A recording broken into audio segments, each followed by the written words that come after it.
Hello, welcome everyone. My name is Joey Leon. I'm one of the assistant directors at Viterbi Career Connections, and I'm going to be sharing with you networking for engineers, uncovering the hidden job market. So thank you for being with me today. Hopefully you're able to see the screen. I'll do my best to flip on over. So if you just joined us, please make sure to scan the code real quick. We just want to make sure that everybody that's joining us virtually is able to check in. Please do so at this time. All right. So for today, I'm going to be co-facilitating this presentation alongside Patty, who also works in our office, one of our assistant directors. But for today, our agenda is we're going to break down why networking is so important. We're going to talk a little bit more about what virtual networking looks like. Then we're going to go into a little bit more of the formal networking pieces. We're going to be talking about how to best prepare for an event that is specifically networking related, right? I know during the other bootcamp sessions, we talked about like recruitment events or networking events. So we're going to talk a little bit more about specifically networking, right? Like what is it that you need to come prepared with? How do you best approach it? And some strategies for success that can be helpful. And then we're going to talk a little bit about maintaining connections, right? And having that consistent interaction with your network base or just the people that you are connecting with for whatever field that you're interested in. And then we're going to break it down some Q&As. Like I said, Patty's going to be joining me. We're both going to be able to best answer your questions. So if you do have any questions, you can add them in the chat, and we're going to address them at the very end. All right. So first, we just want to talk about in the United States job market, this is kind of how networking is fit in when it comes to the positions that you apply to and how it is connected with the success of your job search, for example. So typically what you see here is there is a job posting that gets shared by your company, right? Oftentimes there is someone in human resources or recruitment that is managing that job posting, right? Those are the folks that work in the different engineering companies that come to our campus at the career fairs, right? Those are the recruiters that are really looking for positions that are out there. What you see below is kind of your engagement with it, right? So you're the applicant. So one thing to keep in mind is that networking is so important because it actually ties into the impact of what the hiring manager is going to have based upon their decision-making process, right? So if you see why networking is so important, here is some statistics that we've been able to find that kind of share with you the impact of what the field is kind of sharing. So there is 85% of jobs are filled through networking, right? There's the formal networking, informal, virtual networking. There's a lot of different types. Also, you'll see that 80% of jobs are never advertised. That's kind of the power of networking, right? Oftentimes when you're making connections with someone in the profession, you're never always aware of what someone else knows. And so there's always opportunities to learn about different jobs that are out there through folks that are in the industry that you're interested in. Also, 50% of jobs are filled through internal referrals, right? It's really, really important to be able to have that touch point to another person, right? And oftentimes folks feel comfortable in terms of that with internal referrals in relation to the hiring manager position, right? So this is kind of like a quick flow chart of how all of this connects with one another, specifically focused in the US job market in the field in that way. So networking goes beyond kind of the interactions that you have, but it's maintaining consistency so that you're able to reach the hiring manager, right? So it's not just starting at the HR recruiter, right? It's really looking into the flow of the process that you're in and learning who is the hiring manager, right? How is the hiring manager influenced by the HR, the recruiter, right? Because the recruiter has a lot of power and impact on how they discuss you with the hiring manager, right? If you make a really lasting, great impression with the HR recruiter, they can go to the hiring manager and share, oh, this was a great candidate. They shared this great, personal story. I find that they're going to be able to help us grow as a company, right? They're really the ones that are influencing that support. Oh, you're good. I'll pass it on over to Patty to talk about the differences a little bit. So students confuse the concept of networking and recruiting often. So to break it down, networking is really to build and maintain your professional relationships through engagement. The goal and the direct result or the purpose is not to get a job. So think about it in a relationship situation. We're not talking about romantic, but like friendships. So you don't make a friend only to benefit from that friend, right? We don't make friendships that way. We shouldn't make networking connections that way either, right? Why do we make friendships? To connect both of us to be mutually beneficial, right? And some students are often thinking, well, what would I bring to the table then? Well, it's in your common shared interest. You only view it as a one-directional process because you see that you're going to them for advice because they're an industry professional. But it goes both ways because if you're both talking, let's say you're both interested in data science and AI, your perspective of that field is what that other person is getting. It's not always gonna be like, think of any relationship. There's friends that you have that know more about something that you don't know as well. And you know topics better than that friend. So do you not become friends because you're not equal? That doesn't make any sense. So it's the same way when you're thinking about connections and networking. You're making this relationship because you have shared common interests, not because you're benefiting from that relationship. Okay? So that's the purpose of networking. To build contacts and have relationships with people within the industry that you share a common perspective, interests, desire to be in that field. And your discussion should be not how can I get a job, but what's important in this field? What should we be thinking about? What makes us better people in this field? What should we be thinking about? How can we both improve this area in this field? It's mutually beneficial. Versus recruiting is very specific. There's a goal in mind. I hire and I'm filling a position that meets those very specific abilities. So there is no relationship. And you'll hear recruiters say, I'm helping them. Yeah, they are, but they're helping themselves too, because they have a goal. And keep in mind, everyone's goals are different. A recruiter isn't building a relationship with you because they just want to be friends. They build a relationship with you because they think you fit the desires of the hiring manager. The goal there is simply to hire you and give opportunities to those who they believe fit what the hiring manager is looking for. That's a transactional relationship. The recruiter is initiating this engagement because they want to hire you, not to be your friend. But that doesn't mean it cannot be dual. You can also establish a relationship with the recruiter and connect with them on a networking basis and also be fulfilling a recruiting need. Just like any relationship, they can be complicated. So it's not black and white. So just keep in mind, there are two concepts and they kind of do sometimes blend, but we want to make sure we understand the two differences because oftentimes students say to me, I'm networking, but I'm not finding jobs because that's not the goal. So that it's a correlation, not a causation. Where does then the benefit come? I'll explain. The act of networking is to improve your contacts and have better relationships. The relationships you develop and build and maintain give you access to information, knowledge for opportunities that would not exist if you did not know that person. That's where the correlation of job opportunities grow. Because you have this recruiter contact and there was a job posting you never would have saw, and this recruiter goes, we have this internal position, but I remember you. So I'm sharing this position with you so you can apply. If you had no relationship with them, you would not have had access to that position to even exist. So you see how it's a dynamic relationship that improves your chances for finding opportunity. Referrals isn't the only thing that improves it. So you could be talking to an alumni and they don't give you a referral, but they say, hey, when they interviewed me, they asked me these questions, so be prepared for them. And so when they do ask you those questions and you were prepared, that increased your chance of getting that job. They didn't give a direct referral, that wasn't necessary, but they give you the tip necessary to be successful.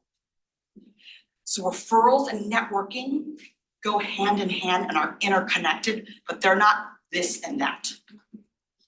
A referral isn't necessary, but it's the most powerful type of networking connection. The different levels is at first access to information, the second is tips and insider information, and the third level is a direct, impactful referral that says, I'm speaking on your behalf to encourage someone to hire you that goes beyond the application. That is the highest level, but it's not necessary for it to be impactful. Okay, so we want to make sure we understand that just like anything, networking is on a spectrum of possibilities. It's not this or that. That's clear. And there are different types of networking. And it's important to understand the one that you think that works the best is actually not. But let's talk about them. Virtual. This is professional ones like LinkedIn, TurbyLink, and even Facebook, Instagram, Twitter, and other social media. It isn't that the platform itself is designed to help, it's how you use it. Okay, so an example would be if you're on Twitter, or now X, and you just talk about whatever, you're not engaging in professional networking. But if you post things like you want to be a product manager and you post articles about project management and product management, and you give your thoughts and your perspectives and you connect that to other people who are also having those conversations, that is professional social media networking. And then we talk about the formal. What we mean by that, and here are examples.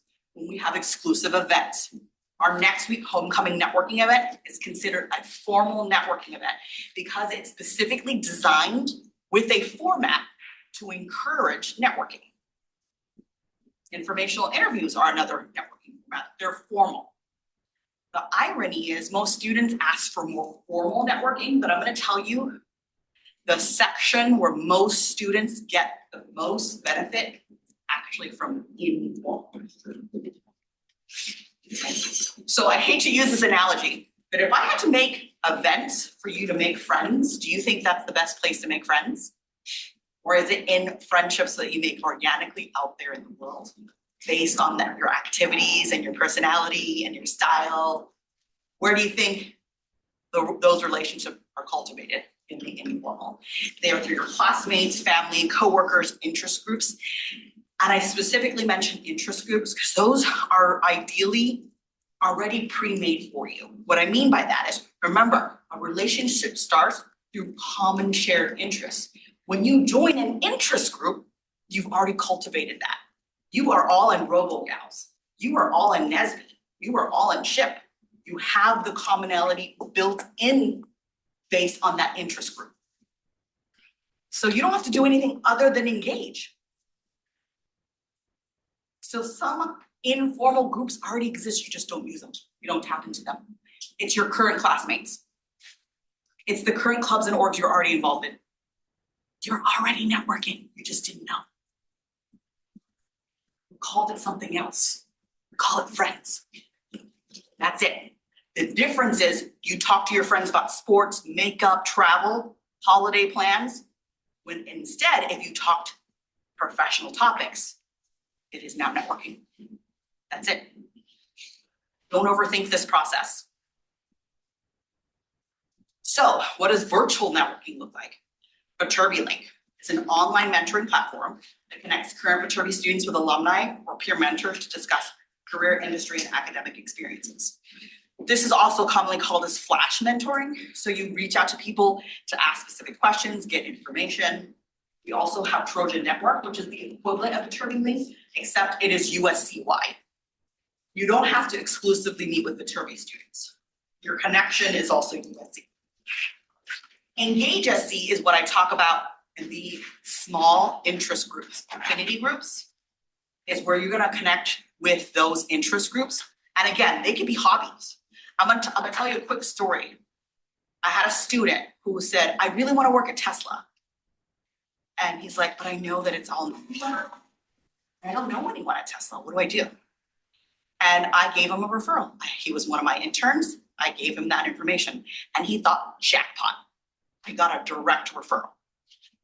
But then I said, don't put all your eggs in one basket. He said, what do you mean? You already gave me a referral. I said, keep making connections. He played basketball on campus here, same group he's always been playing with. One day, he actually took my advice and started asking people, hey, I play basketball with these same guys every week. I don't know where they work. One of them worked at Tesla. Had coffee with them. Didn't even have to apply for a job. Not a referral. My referral didn't go anywhere.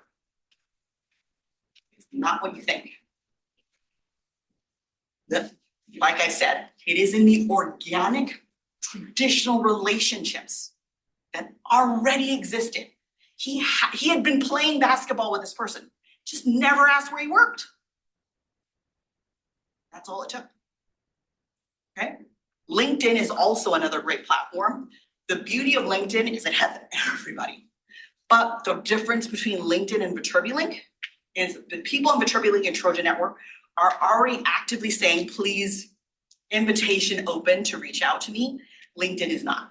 So you have a wider network, greater access, but not everyone is welcoming. You just don't know who.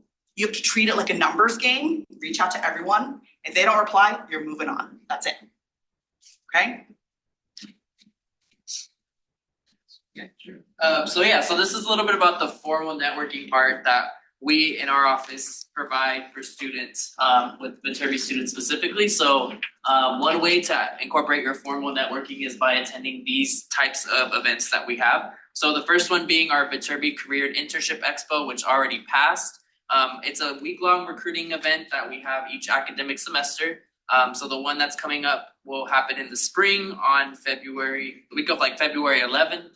Around that time, we're going to be hosting another one of these. So this is kind of, notice there's a small typo, but yes, this is where the Viterbi Career and Internship Expo information happens. Next, we have our networking events here. So like Patty had shared, we have an event this Thursday with alumni, USC alum that are going to be talking about their industries and also their experiences possibly as students at USC. We also host our Viterbi Trek, which is our company site visits. So that application is going to be open in December, and we have a few companies that will be taking students to see, and also having folks that work in those spaces talk about their experiences working there and talk a little bit about the recruitment process and things like that. We also host alumni panels, so that's also a big one where folks can learn about different people that are in the industry that specifically came to USC. Then we also have employer-hosted events. So these ones are kind of not as present, I would say, on our website. These are the ones that you see on Handshake that are specifically companies. Like I think next week you have Meta coming, right? So you have to check Handshake to be able to find these employer-hosted events, which they can consist of even tabling, workshop panels, competitions, challenges, and Trojan Talks. So that's just a brief kind of overview of different on-campus events that you're able to attend to practice the formal networking that we talked about. So in preparing for an event like we had shared earlier, it's really important to understand what is your goal for attending the event, right? Are you trying to make, for example, a goal of making one connection, right? If you're someone that is a little bit more shy or more reserved or introverted, is it, putting yourself out there and really getting to know someone on a professional level so that you can learn about the industry a little bit more? It's really important to do your research and really determine who it is that you want to meet. So oftentimes when we host our events on Handshake, we'll list most of the time we'll list the companies that are going to be present at these events. So do your research. Look at the companies, check the mission statement, the values. Are these, aligned with who you are as a person, and do you want to be able to build that networking connection, right? It takes, two to network, right? It's not just you, but it's the other person in terms of how you make those connections. Business cards, student cards, right? I believe there that says USC Headshots to Handshake. So that is a program. It's really cool. So they have a presentation where they provide you an overview of how to do networking and LinkedIn. And once you complete it, they actually take a headshot for you, a professional one, and they give you a digital business card. So if you participate in that event by attending the workshop, that's kind of the benefits of receiving that information. So when you, for example, if you're preparing for homecoming networking event, you can go down to the USC Career Center, participate in the Headshot to Handshakes event, have then headshot done, have your digital business card ready to go. There, you mentioned it right there. And then when you're out networking, you're ready to go. So we highly encourage that. They spend a lot of money building that system to help you all prepare for networking. So I highly, highly encourage students to participate in the USC Headshots to Handshake program. So also the dress code, this one kind of depends on the company that you're gonna be working with or know of. So some companies are gonna be a little bit more business casual, others will be more formal. That's when it's really important to, do your research, as it says there, to find out what kind of, dress code each of the companies or the folks that are gonna be present for your event will be. And then also making conversation, right? It's finding those organic ways to talk to someone just on like a person-to-person level to get to know who they are, to best learn about the field it is that you're interested in and grow those connections that you have. For the dress code for homecoming networking event, it's gonna be business casual to smart casual. So you don't need to be in a full suit, that's not necessary. Just wear something nice. We're more telling people like avoid pajama. You think I'm saying this, but people really do. Show up in pajamas, athletic wear, flip-flops, tank tops, t-shirts, shorts. Avoid all of that, and anything else is pretty much appropriate. And it's actually homecoming networking week, so we actually highly encourage you show your school spirit. So actually what we do encourage you with for that event is anything USC, Trojan Network, a dress code that way, and to show your school spirit. So here is a quick image that talks a little bit about what business casual attire looks like, what business professional attire looks like, right? There's different ways in which your hairstyle is neat, solid colors, tie, long sleeve shirt, pantyhose, moderate shoes, dark socks, and professional shoes. So that's just talking a little bit more about what business professional looks like. As you can see on the other side, business casual attire, having that polo shirt, a collared knit shirt, belt, optional tie, leather shoes, twill or cotton pants or skirts, or solid color polo knits. There's different ways. I'm obviously like this is just like one perspective, right? And you as like students can explore different opportunities to dress how you feel comfortable, right? If you know that you're someone that can't walk in heels, I probably wouldn't wear heels, right? If you know you're gonna be meeting someone new, and putting yourself out there in that way. Leather shoes, for example, like I don't have leather shoes, but they still kind of have like a nice look to it, right? So it's kind of like as you dress, like feeling confident in yourself and being able to work with those connections and build those networking opportunities for If yourself. you're close to this, you're fine. Yeah. Like I said, avoid the things I mentioned and you're fine. Yeah. So I'm gonna talk a little bit about if you are attending a formal networking, what an elevator pitch is and what it's all about and how to prepare for that, right? You've probably heard of this, but I wanna be very clear about what a 30 to 60-second elevator pitch is and isn't. It is about being clear and concise and compelling and including all these things, but I wanna be very clear. You're not regurgitating this in 60 seconds. We mention it takes about 60 seconds, but it's not blah, blah, blah, blah, blah, blah, blah, for 60 seconds, right? You just have these and it's conversational. So it's going back and forth. It's hello, my name is.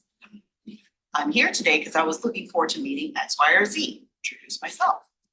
And then you go, what is your name? Back and forth. I'm studying this. What did you study while you were here? It seems that you're an alumni here. Did you like it? What did you like about being here as an alum? What do you miss? Right? Well, what I really loved about this is my faculty who taught me this. That's why I really want to go into this area. What about you? See how it's back and forth? It's not a 60-second pitch that you just regurgitate information to people, but it includes all of these things that usually takes about 60 seconds to go through. Okay? Then especially talking about areas of interest, closing, open-ended questions. Okay? This is not a sales pitch. This is a pitch that says, here's what you should know about me. I'm the person who would love to be here, here, and here. What I'm amazing at, skills I have, the things I want to do are these things. The pitch is to say when you walk away from this person, this is what they know about. Not you sold yourself to get a job, but what do I know about you by the time I leave you? You are a master's student studying this. Your ideal post-graduation goal is X. Skill you have is this, and you look forward to job and opportunities in this area. That's an excellent pitch. When someone you speak with can walk away and go, I know who this person is. Right? You were here early, I kind of did a pitch in the beginning when I talked about who I was and my background working here. So that's kind of like a little example of just an organic way of getting to know someone. Here's a sample of that version, right? It's my name, my current year major. I saw that you work at this company. I see you guys are working on this. I'm really interested in learning about that. Because when I studied this and this and that, I learned this with my background. And I'm wondering how your guys' take on it is. You know, do interns get to work on projects like this? You know, I have Python skills and I have MATLAB skills. Is that what you look for in those candidates?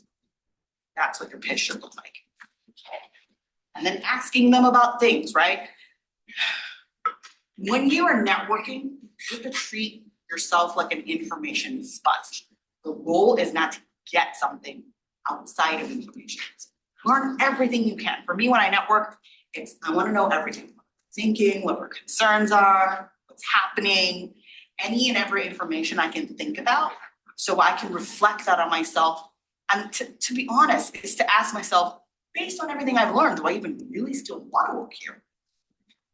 Remember, relationships are not one directional, they're two. The goal isn't to get a job, it's to find out if you want to even work here. Is it a good match? And then there's kind of also an informational interview aspect, right? So when you're networking, you really are learning information, like I said. So you want to ask questions like what your type, work interests are. Now, we're talking networking events, but you also can schedule informational interviews to get this information, which is technically a networking event. You just built it off between you and this person, right? And you ask questions like these things. What do you like? What's your favorite, least favorite element of the job?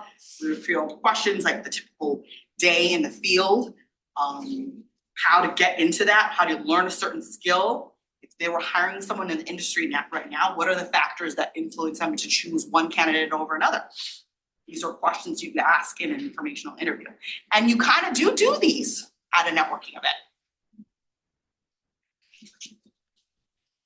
Here's a template to how to request an informational interview, right? I am so-and-so, I heard about this. I get this a lot. Students are like, I email people on LinkedIn, but I don't get a response, right? Because your message was, I need a job, help me. As opposed to, hey, I saw your profile and I see you're a product manager. And I in the future, I'm looking to be a product manager. And I just was curious at how did you navigate your process? I see you also graduated at Viterbi and you interned here. How did you transition from that internship to that full-time job? Right? Because you're connecting to a human being. Sometimes I have to remind students, are you talking to a robot? Or are you talking to a human being? Who's hiring you? Is the company a non-living being hiring you, or did a person hire you? Human being hired you. Human beings interviewed you. You have to treat them like human beings. They're not objects.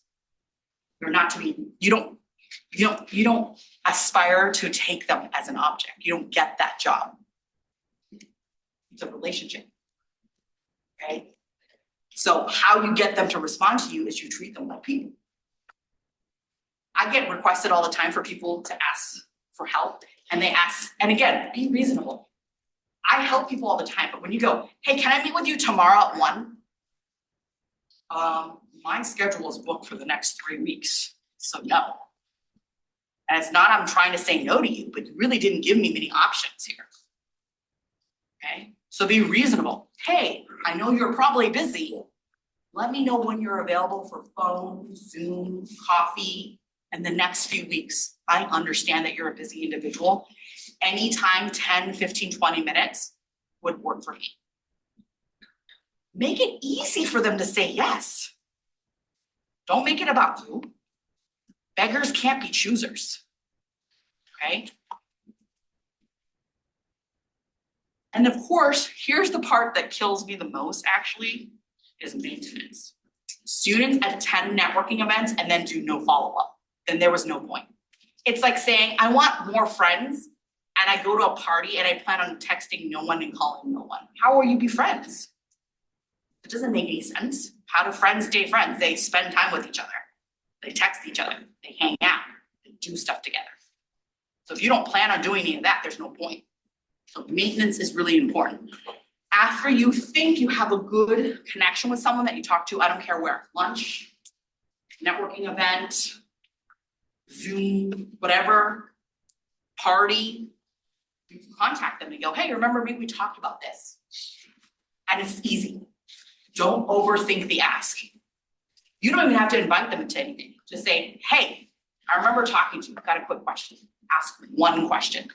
This is what I call our tester process. You're testing their engagement. Because if you ask a very low ask, like a question like, you mentioned this. Could you tell me this answer? If they answer you, that means they're engaged. They ignore you, then you didn't put very much effort and you move on. Simple as that. Okay? If they do engage with you, you have to keep that relationship. You send holiday messages. Hey, thank you again. It's the holidays. I hope you have a good ski. You mentioned you're going skiing. I hope you enjoy your holidays.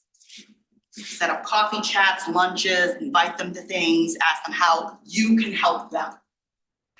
This is really crucial. I don't think students realize this. Because when you just look to ask for favors, think about friends that you have. And we all have those friends. That they ask for stuff, but when you need them, they're never around. What kind of relationship do you have with them? So are you wanting to be that person in this new relationship you're building where you only ask and never give? And it doesn't have to be professional. They can say, you know, I'm part of the Boys and Girls Club and we do this. Hey, I remember you mentioning that. I'd love to come join you that weekend. How can I help? That's it. Don't overthink this. You already know how to do this. Remember, it's called friends. So just find a strategy that works for you. So if you see here, there's a tip. So make notes on the back of a business card with commonalities, shared interests, things that kind of you can build upon in your consistent follow-up that you're going to be doing. So just as a little tip, that's just a Some action items, what we want you to go home with. Write a pitch, update your LinkedIn profile, connect with a recruiter or alumni in a virtual networking platform, write a thank you or follow-up message to someone you connected with recently. This could be a student, doesn't have to be an alumni or employer. Literally could be someone from today. So that is the end of our presentation. It's literally a 1-question survey. So if you could fill this out and then we'll answer open Q&A questions.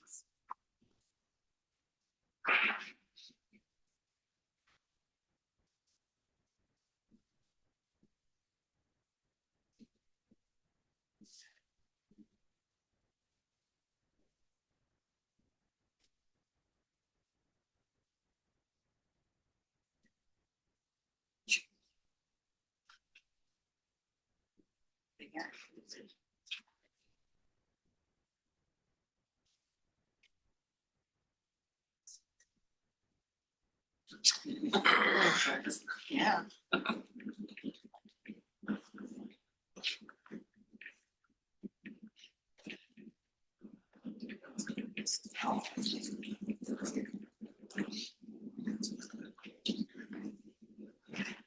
Zoom and you want to test it. Yeah, if you're on Zoom and you have questions, you can either raise your hand, ask your question in the chat, and we'll start answering any Q&A questions both in person and virtually. And if you're in person, just raise your hand. Yes. This isn't a question specifically about presentation, but is the recording going to be emailed? The recording? Yeah, we're recording, yes. Yeah, the recording will be located on Handshake under Career Resources. Okay. Yeah. So there's just a question about the recording access. All the audios, so we'll just say that. Oh, The question was this presentation being recorded? The answer is yes. It'll be on Handshake under Resources. Yes. When you're connecting on LinkedIn, there's usually like very little like characters to like say your message, like I think it's like 300 something characters. How can you like effectively say what you want and like not be transactional? And, Ask your one question. Just Make one it question. simple. Hey, I'm blah, blah, blah, blah, blah. I'm an alumni of, I see that you're there. I have this quick question. Ask it. It should not be more than 300. Is there like a template for that? No, because again, this depends on the research you search on. The question you should be asked should be something that you can only answer, and it should be about them. Like, did you like working at this company? How did you transition from an intern at NBC Universal to this company? That's a big giant leap. Simple. See if they're engaging. Do you follow what kind of information, what kind of questions, like couple, Like what kind of questions you should be asking, you mean, when you network? yeah, what kind of question I can ask? You can ask any questions. Remember, this is about people.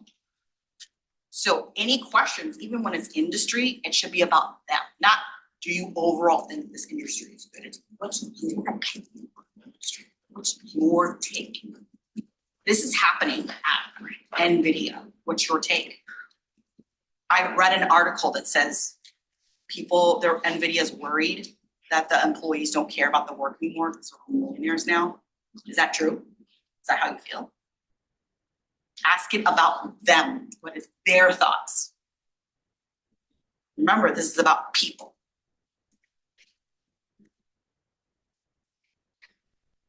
You and then you. Go ahead. So you mentioned about the question you will ask them to interact with the other to build a relationship. But I think along the way, when we build like even for friends, there are some question we may have like cannot like discuss like in maybe offend to them or they just have like different opinions and we have like different cultures that maybe to build up some question maybe it's hard to ask in the first impression. Maybe you need to like have a stronger relationship, then you can ask such question. So I was wondering, is there anything that you like maybe you should never like not ask in the first time? Yeah, I mean, I think they should be pretty obvious that really complicated questions should be asked, but simple things like people, I don't think you realize this. People love to talk about themselves. Just open that door and they will walk right through there. Ask them things they like.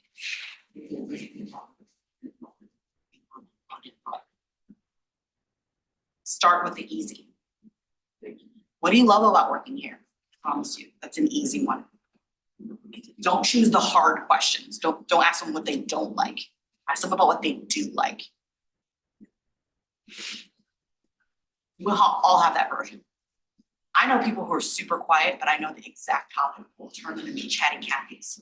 There's always something within us that we love that we cannot stop talking about. And it's often not work. And we all have it. Every version. Now I have a few more than others, so it makes it easy. So like I'll tell you, people remember me more for things. I'll tell you the topics that people remember me for. When I talk about Disney, when I talk about Star Wars, when I talk about bands, concerts, people remember me. And it's so funny because I'll run into someone I haven't talked to, and that's the exact word they use. You're the Disney girl. Talk to me about Disney. Or this band, or this, whatever it was. It's the hobbies. Because you know what, we all have them. I also talk about food all the time. Who doesn't love to eat food? You can ask her about her PhD process, or EDD process. Right? Everyone has their thing. But if you talk, anyone who talks to me about Comic-Con, Harry Potter, can't shut me up. Everyone has theirs. And then I remember you because of that. But actually, if you talk to me about technicality, I'm actually this. I remember an engineering student told me that once. She was like, I've been talking to this employer a few times and he kept forgetting me until we talked about yoga. Her skill stuff he didn't remember because how many thousands of students pitched that to them?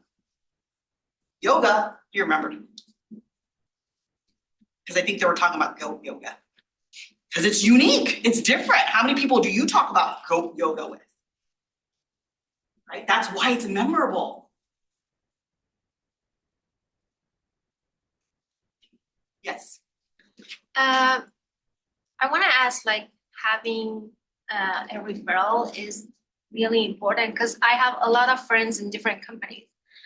And they can say, hey, we can refer you, but one of them mentioned, I had a referral from another company, but I didn't get like the offer from that company, but the company that I am here and I'm working right now, I didn't have any referral.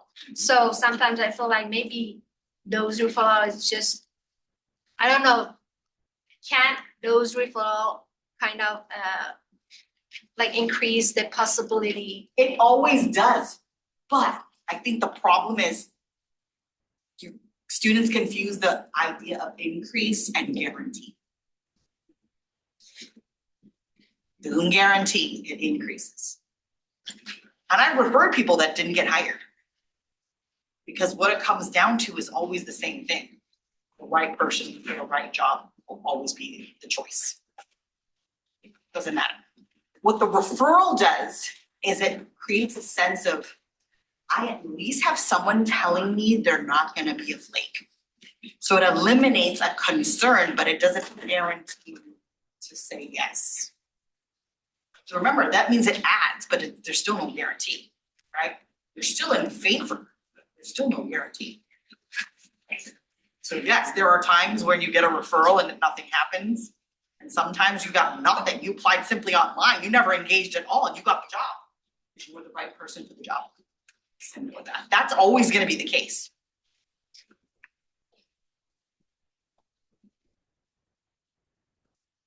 Any questions on the virtual side? And also I have another question. Go ahead. I was in the job fair like this fall and like last year. And when I talk to persons about like job opportunities or internship or anything, and I wanted like to like increase my networking between me and those, they all the time like mention, hey, you can just scan this and apply online. But I didn't expect that. I expect, hey, I expect like the person talk about like what you're doing right now, what is your major, or like what you want to do in your future or whatever. But they all the time like they were like, hey, you can scan that QR code and just apply. And all the time my conversation went to that way, but I'm not sure like what was the problem. So I'm gonna give an analogy. Have you ever had tried to be friends with someone and they didn't want to be friends with you? That's exactly what happened. Feeling's not mutual all the time. Just because you want it doesn't mean it's gonna work, right? I have some people where we have so much in common, we're not friends. And there are some people, I have no idea why we're friends, but we're super close.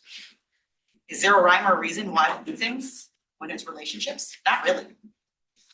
So stop thinking that you did something wrong. Again, this is about mutual both.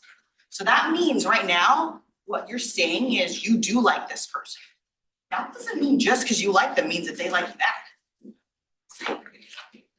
So that's what's happening. When someone tells me just scan this, that's saying bye-bye. So I take the hint because it's not personal. So we're not interested, it's not mutual. Of course that stings. Everyone who gets rejected, that stings. But the reality is we're looking for is mutual, right? You don't want to be in a relationship with anyone, whether it's friendship or romantic or one-sided, or you really like that person, that other person does not like you back. Correct? So this clearly isn't that. We're moving on. Again, see this as relationship. I have a question in the chat. It says, how would you recommend networking with alumni that live in cities that I would like to work after I graduate? So like Chicago, New York, any tips? Excellent question. Zoom, phone calls. And remember, people love to talk about things they love. They're a New Yorker, talk to them about what, hey, I'm thinking of considering New York. I wanna visit. What's a great place I should go get pizza? Promise you, you'll get a response to that one. Because relationship. Don't just be like, get me a job. Just be, I'm thinking of visiting. Any ideas of where I should go? I've been doing a job search in the New York market. How long did it take for you to find a job? Those are excellent, quick questions. Yes. Well, I have read somewhere that some people prefers to go to the straight to the question instead of getting Starting with what, say that again? some people like texting some connection or some Mixing connection, sorry. while texting some networking person. So some people like to actually go straight to the question instead of like doing small talks. So Yeah, you can ask a very direct question first off.